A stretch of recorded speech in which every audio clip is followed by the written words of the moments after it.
Fala galera, nossa primeira aula de Viga Geber, né? Para a gente falar da Viga Geber, eu vou dar uma pequena introdução sobre a estática das estruturas, né?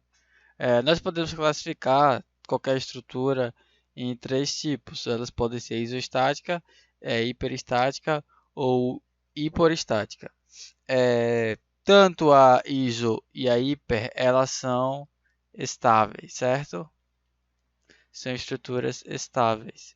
E essa daqui, a hipostática, é uma estrutura instável, certo? Instável. É...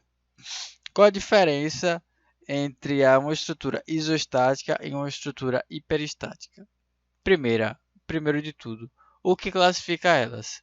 Para a gente classificar tanto uma isostática, uma hiperestática e uma hipostática, a gente vai ter que usar o número de reações, certo?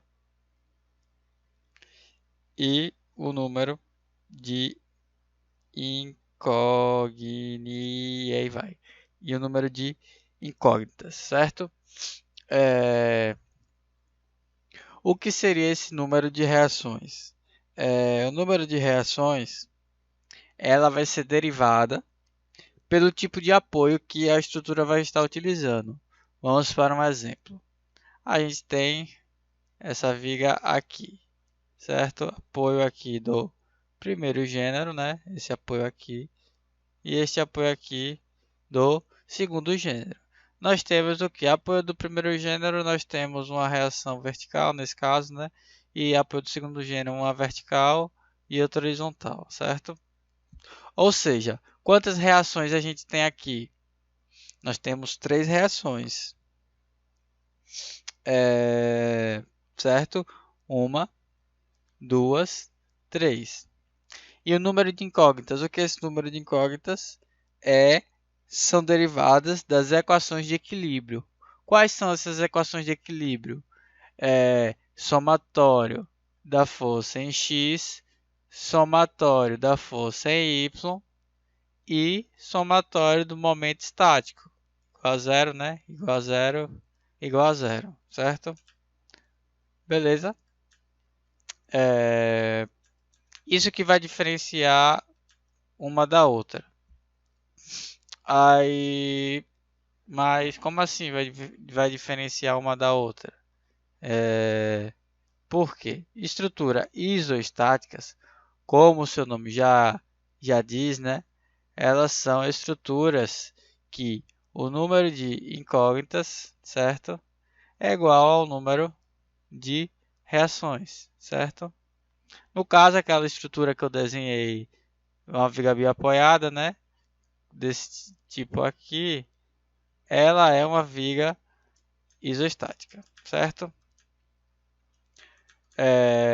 Beleza. Uma viga hiperestática, ela é uma viga que o seu número de reações, certo? Seu número de reações é maior do que o seu número de incógnitas, certo? Ou como seria uma viga hiperestática? Vigas contínuas. Vigas contínuas seriam desse tipo aqui. Vamos fazer as continhas. Põe aqui do primeiro, do segundo aqui, né?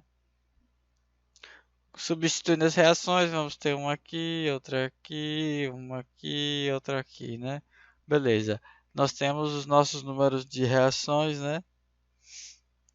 Nós temos quantas? 4. E o número de incógnitas, 3. Sempre vai ser 3, certo? Porque das equações de equilíbrio nós vamos ter somatório x, somatório y e somatório momento estático. Todos iguais a zero, porque é a condição de equilíbrio para um corpo rígido estar em repouso, certo? Ou seja, ok, é hiperestática, certo? Essa é uma estrutura hiperestática. Outro exemplo aqui que eu vou fazer seria esse tipo aqui também, ó. Essa viga assim, já que ficou a corzinha ruim, né? Deixa eu botar na outra cor. Uma viga engastada com apoio na ponta ou em qualquer lugar. Aí nós temos o que aqui?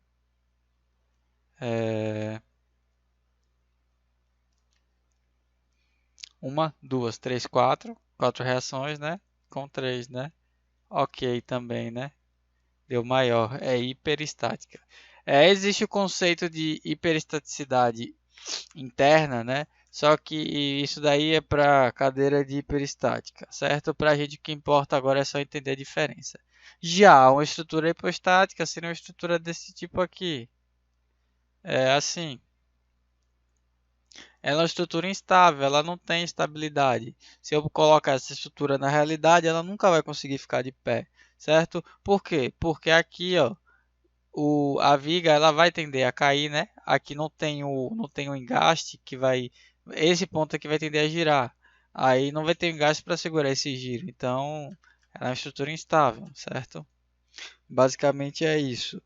É, Agora vamos adentrar na parte da viga Gerber em si, né? Da parte da viga Gerber seria viga Gerber. O que é uma viga Gerber?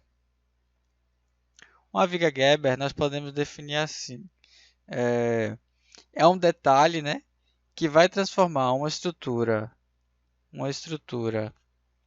hiperestática em uma estrutura isoestática, certo? A gente não sabe, pelo andar do curso, como está aqui, né? E pelo que eu imagino, vocês não sabem resolver estruturas hiperestáticas, ainda porque ainda não chegou na cadeira de hiperestática, certo? Então, a gente sabe resolver estruturas isoestáticas. Então, a viga Gerber ela é um detalhe, certo? Detalhe que transforma uma estrutura hiperestática em uma estrutura isoestática. Esse detalhe a gente pode chamar ele, sabe de quê? De rótula, certo? Rótula. Ele tem uma propriedade especial, que essa propriedade é que ela permite o giro da estrutura nela. E isso gera o quê? Permitir o giro quer dizer que naquele ponto ali não vai ter momento. Então a gente pode dizer que o MF é igual a zero na rótula, certo? O momento fletor na rótula é sempre zero. E como a rótula nos ajuda a resolver a estrutura que anteriormente era hiperestática em uma estrutura isostática. Vamos analisar o seguinte, certo? A gente tem essa estrutura aqui, né, uma viga contínua. Eu vou botar um carregamento distribuído aqui, um carregamento aleatório, enfim. Não me importa o carregamento, né? Carregamento Q, X. Vamos desenhar as reações aqui, né? Vamos ter uma aqui, outra aqui, outra aqui e outra aqui.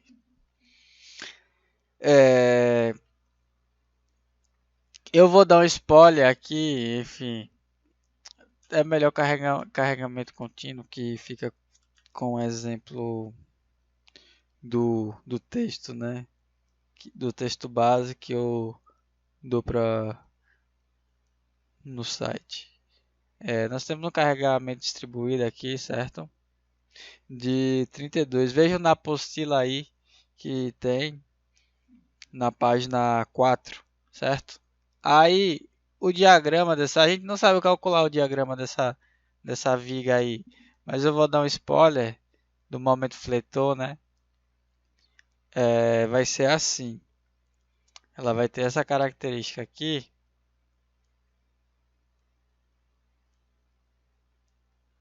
Certo? Vai ter essa característica aqui. Eu não vou botar valores, mas só vou deixar o formato. Certo? Dela.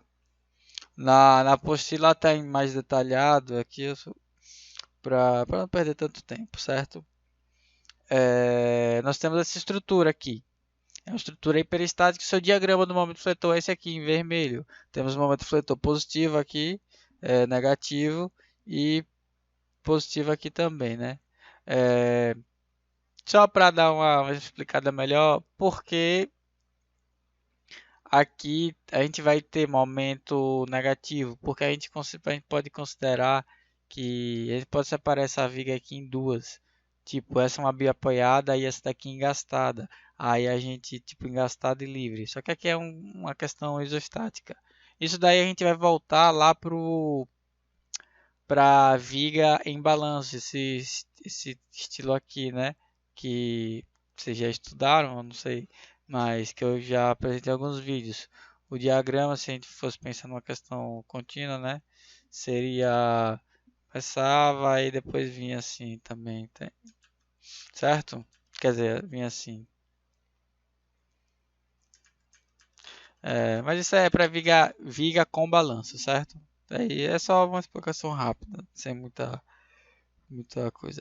Aí, se eu coloco uma rótula aqui, eu vou colocar essa rótula em roxo, neste ponto aqui. Aí vamos transferir uma linha vertical aqui, ó, para esse ponto aqui. Massa. O que ela ia fazer com o diagrama do momento?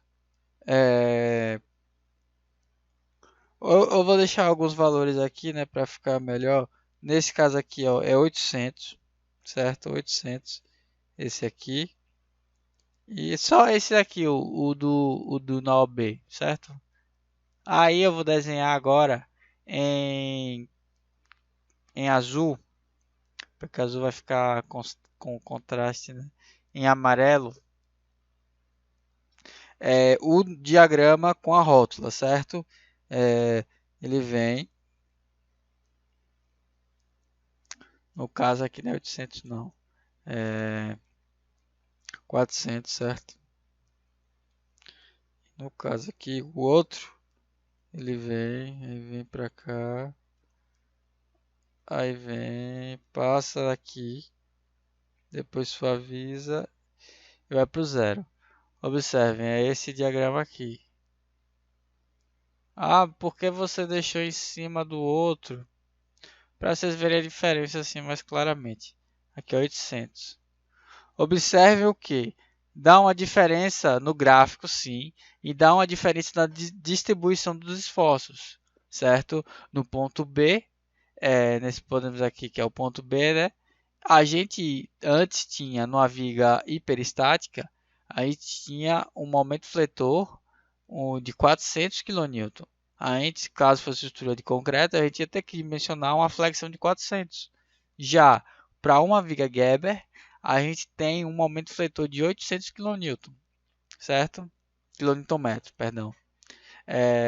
Ou seja, a gente teria que dimensionar para uma estrutura que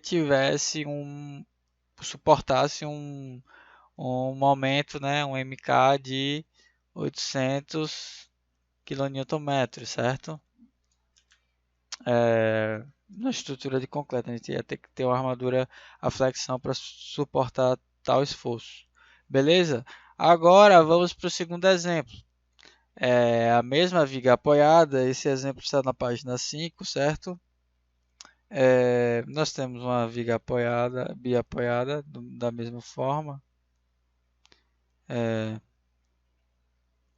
Mesmo tipo de carregamento. A gente só vai mudar o tipo de detalhamento, certo? Ah, porque você não para e já começa o cálculo? Porque é importante entender como funciona a viga Gerber, certo? A resolução da viga Gerber eu vou falar na próxima videoaula, certo? Para a gente não ficar muito tempo preso nessa daqui. Da viga hiperestática, né? Eu vou fazer em verde, vai ficar dessa forma aqui, né? Nossa, ficou horrível essa última. No caso aqui é 400, né? Como não mudou a questão, deixa eu só achurar. Positivo aqui, negativo, né? Positivo.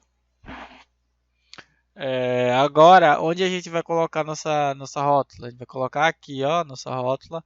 Vamos transferir para cá. Massa, nossa rótula está aqui. Aí como vai mudar o diagrama? O diagrama vai ficar nesse aspecto aqui. Olhe.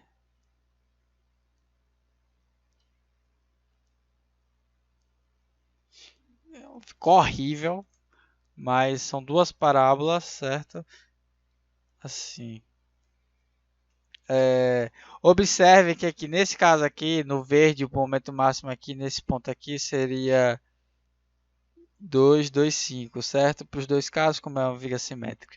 Nesse caso aqui, para a viga Geber, ele, ele é um pouquinho mais para a esquerda do que vocês podem ver bem na apostila, né? É um pouquinho mais para a esquerda.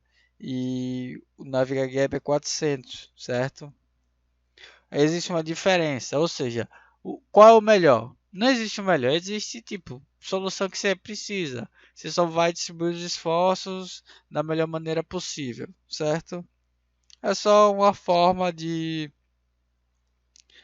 você analisar. Basicamente esse vídeo fica por aqui. O próximo vídeo eu vou explicar um pouco como a gente vai resolver, como vai ser a metodologia de cálculo. E depois a gente vai partir para os exercícios, certo? Obrigado, valeu.